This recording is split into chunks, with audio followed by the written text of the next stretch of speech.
saya itu apa ya, lahir dari keluarga yang bercerai. Mama bapak saya itu bercerai. Oh, Jadi saya begitu ya. jadi nakal. Anak yang lahir dari orang tua bercerai itu Ya. ada yang kurang pembapaan. Jadi menurut saya mutlak ibu boleh menceraikan dan boleh menikah lagi. Ya biasalah main perempuan, terus ada pendeta 1-2 orang pun bilang walaupun suamimu berzina, walaupun apa, tidak boleh menikah lagi, begini. Anaknya si pendeta ini asik berzina aja gonta-ganti laki-laki. Mengenai terutama saya mau minta pendapat untuk masalah pernikahan itu, terutama untuk para Pak Pendeta, boleh minta sarannya. Pernikahan dalam konteks Iya, apa? konteksnya apa itu? Begini, dalam konteks apa ya, perceraian gitu loh Pak Pem. Maksudnya boleh cerai atau enggak gitu? Begini, saya sudah berumah tangga itu kurang lebih 10 tahun, dan mungkin kami sering cekcok, sering ribut, ya sudah mungkin gimana ya, akhirnya kami pisah dulu untuk sementara. Perpisahan kami itu kurang lebih sudah ada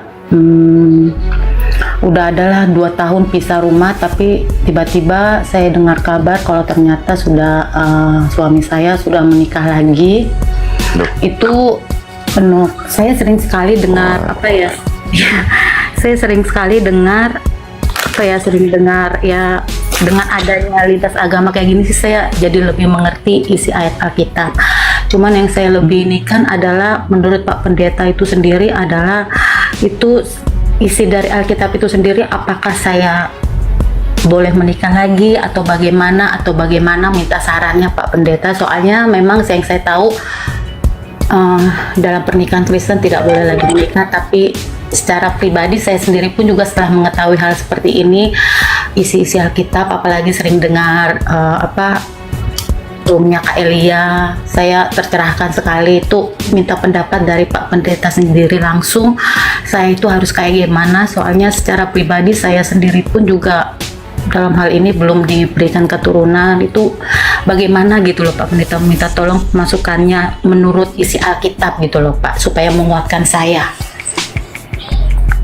Ya, silakan Pak Anggiat tanya dulu. Baik, saya agak ngeri ya karena ada yang profesor kita di sini ya. Jujur aja saya banyak belajar dari beliau ini, meskipun saya murid yang nggak dianggap.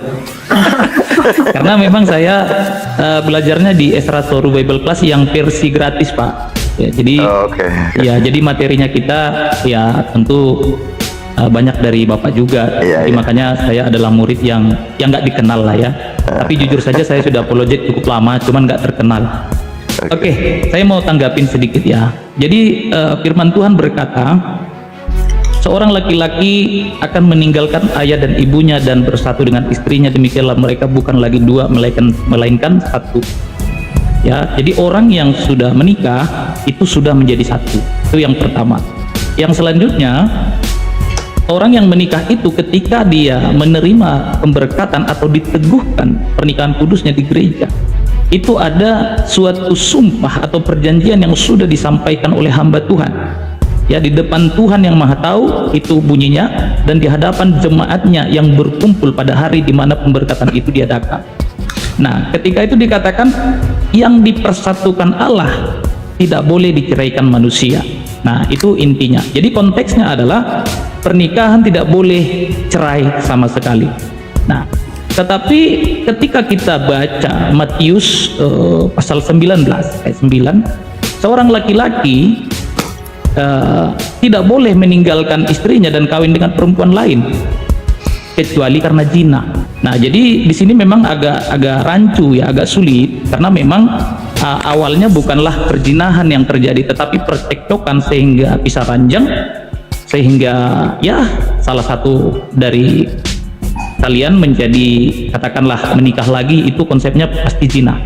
Nah, jadi menurut saya dalam hal ini Ibu Sweet ya, yang pertama Ibu harus koreksi diri bagaimana sebenarnya cikal bakal persoalan itu, terlepas memang ada kelemahan Ibu. Kalau saran dari kami hamba Tuhan, Ibu nggak usah nikah lagi, nggak usah nikah lagi. Nah, itu dia saran kita ya. Tetapi karena memang zina ya, saya kok kasih apa ya, kasih peluang lah untuk ibu. Tapi rancunya yang saya bilang tadi adalah itu udah melanggar ketentuan Allah. Nah, kalian sudah berpisah itu sudah berdosa dan melanggar. Tetapi Paulus katakan dalam 1 Korintus pasal 7 ya, mengingat bahaya perzinahan. Ya, daripada ibu berzina, menurut saya ya ibu nikah aja, karena suami ibu sudah menikah lagi. Dalam hal itu dia sudah membatalkan sendiri perjanjiannya di dalam pemberkatan nikah itu. Kira begitu ya, kalau ada yang kurang. Sebenarnya nggak ada kata cerai ya, yang Ya, ada itu saya mohon untuk Pak pembatalan. Budi lah untuk ini Kalau lebih dijelaskan, menurut Pak. saya mutlak boleh menceraikan. Karena kalau masih pisah ya itu masih tidak apa-apa, tapi pada waktu dia menikah lagi sebetulnya itu perzinahan kan sudah. Iya sudah ya. Dan sebetulnya orang itu bisa dituntut secara hukum dan masuk penjara loh, karena menikahi orang-orang yang masih punya istri itu tidak bisa. Iya.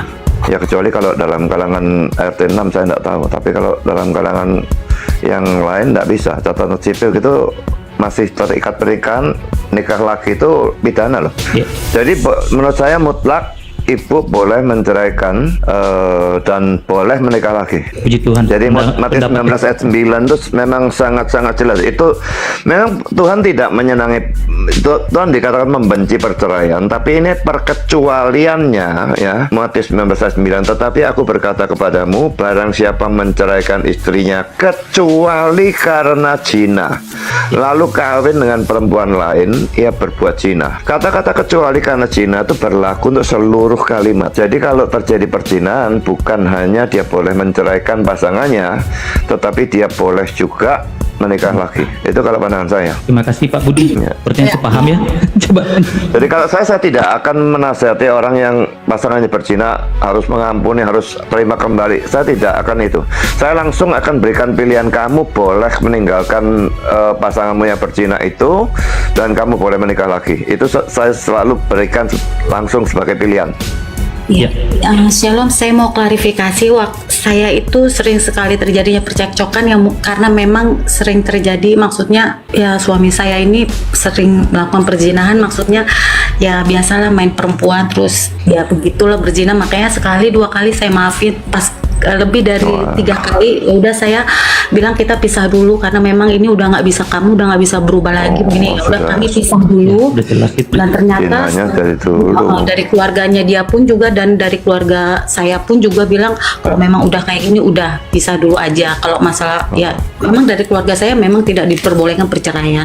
Tapi ya untuk saat ini berpisah dulu.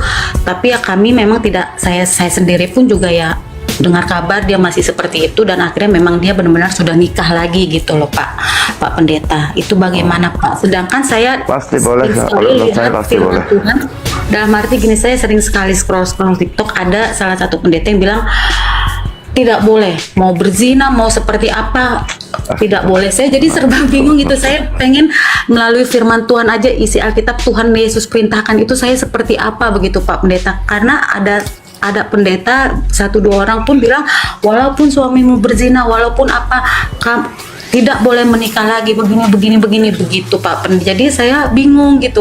Dalam hati saya sendiri pun juga memang saya, aduh bagaimana gitu. Saya belum dikasih keturunan, saya umur masih Coba sedikit Ibu Sweet, by the way, Ibu ini mohon maaf dalam hal ini saya harus tanyakan, sinode Ya. Ibu di gereja apa sih? Saya HKBP. Nah, oke ya. Kalau HKBP nggak apa-apa. Saya hanya mau tahu gitu ya, apa namanya, dogmanya gereja. Jadi gini, memang ada banyak ajaran ya, sampai di sini ini ada seperti itu. Iya. Ya, sebelumnya saya sampaikan, saya sinodenya di Aras Pentakosta. Iya. Tetapi doktrin saya 100% Calvin. Ya, meskipun saya di Aras Pentakosta ya mau tidak mau karena bapak saya dulu sudah merintisnya sejak awal ya. Nah, tapi saya doktrinnya Calvin. Nah, di mana HKBP saya tahu itu 50% Calvin, 50% Luther ya. Nah, Ya. jadi ada perbedaan sedikit di situ, termasuk letak-letak mimbar dan seterusnya, tapi bukan soal itu. Iya. Kalau memang inang di situ, saya tahu memang nggak boleh Iya. dengan suatu dasar. Dan juga di kalangan Pentakosta banyak juga yang seperti itu, dikatakan walaupun suamimu seperti apa, walaupun bagaimana. Nah, jadi firman Tuhan tidak menghukum seseorang. Di sini ada pendeta yang seperti itu, anaknya yang paling tua, suaminya selingkuh dan menikah dengan perempuan lain sudah sejak 20 tahun lalu. Bapaknya nggak kasih dia menikah. Tahu nggak akibatnya? Iya. Anaknya si pendeta ini asik berzina aja, gonta-ganti laki-laki. Jadi yang Paulus katakan dalam Korintus 7 itu sangat jelas. Mengingat bahaya perzinahan, udah ambil satu istri untuk satu orang laki-laki, ambil satu suami untuk seorang perempuan. Dan itu tentang ibu yang sudah pernah menikah. Pegangannya jelas. Dan puji Tuhan, karena memang saya pendapat dengan Pak Budi ya, di dalam doktrin yang sama. Kecuali karena zina. Jadi nggak boleh bercerai, nggak boleh kawin dengan pasangan lain, kecuali karena zina. Itu sangat jelas. Dan saran saya, nasihat saya untuk ibu, jangan terlalu banyak mengambil pandangan dari banyak pendeta, karena pendeta itu punya terlalu banyak pandangan. Kalau ibu merasa Pak Budi Asali, saya sendiri, Kak Elia di sini cukup untuk pandangan ibu, ya kalau misalkan gereja tempat ibu sekarang beribadah tidak menganulir itu, silakan cari denom lain. Itu nasihat saya. Dan kalau ibu ada niat untuk menikah lagi, 100% boleh. Terima kasih. Saya kepengen nanti tolong DM saya ya. Dan nanti kita tukar nomor WA ya. Saya akan berikan tulisan saya, pembahasan saya, eksposisi tentang Matius 5 ayat 32. Jadi Matius 5 ayat 32 dan Matius 19 ayat 9 itu ya sejalan gitu ya. Jadi kalau ada kata-kata kecuali karena zina dan sebagainya ya. Saya tahu pada waktu saya menuliskan bahan itu dan mengkhotbahkannya, saya tahu bahwa boleh dikatakan 95% pendeta di Indonesia ini melarang perceraian, tidak peduli terjadi perzinahan atau tidak ada perzinahan. Pokoknya dilarang secara mutlak. Tapi pada waktu saya membaca buku-buku tafsiran, terbalik total. Boleh dikatakan 95% buku-buku tafsiran yang saya pakai itu mengatakan pada waktu terjadi perzinahan boleh cerai, dan 95% dari yang membolehkan cerai membolehkan kawin lagi.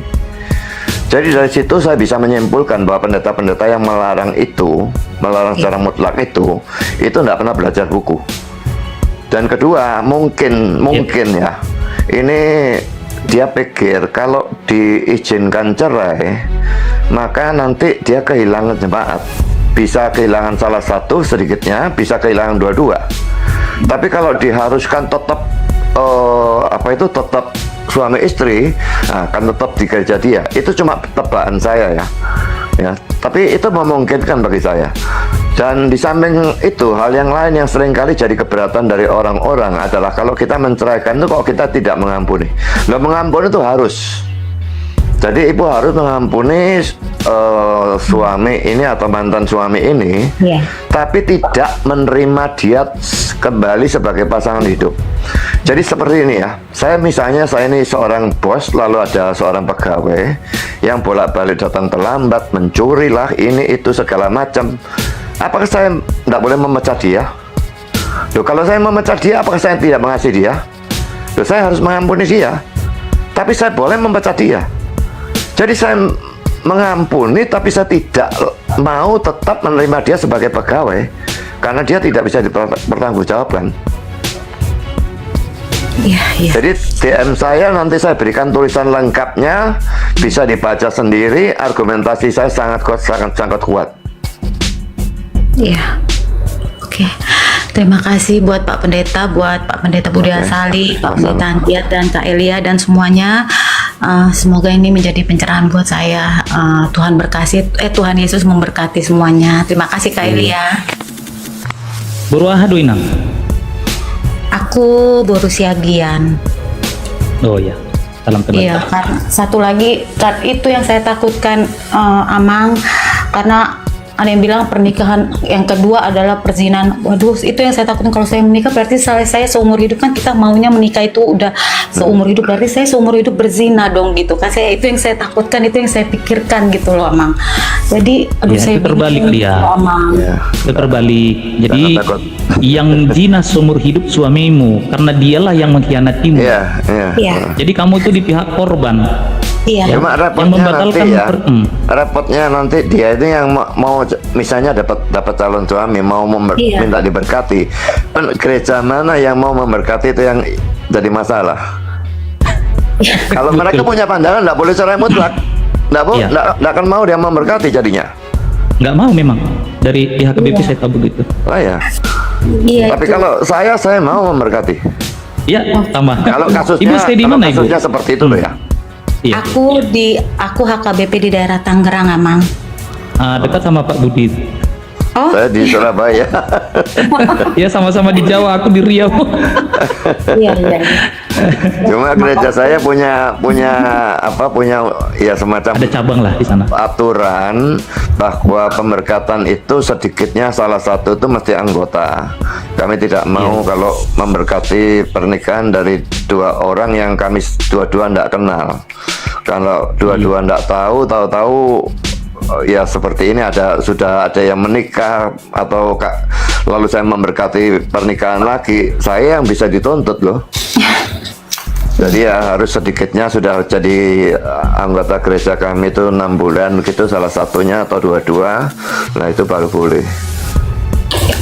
Oke, terima kasih untuk pencerahannya untuk Pak Ya. Pendeta semuanya. Buat Kak Elia juga tetap semangat. Tuhan Yesus memberkati kita semua. Ya memang banyak pandangan masalah itu.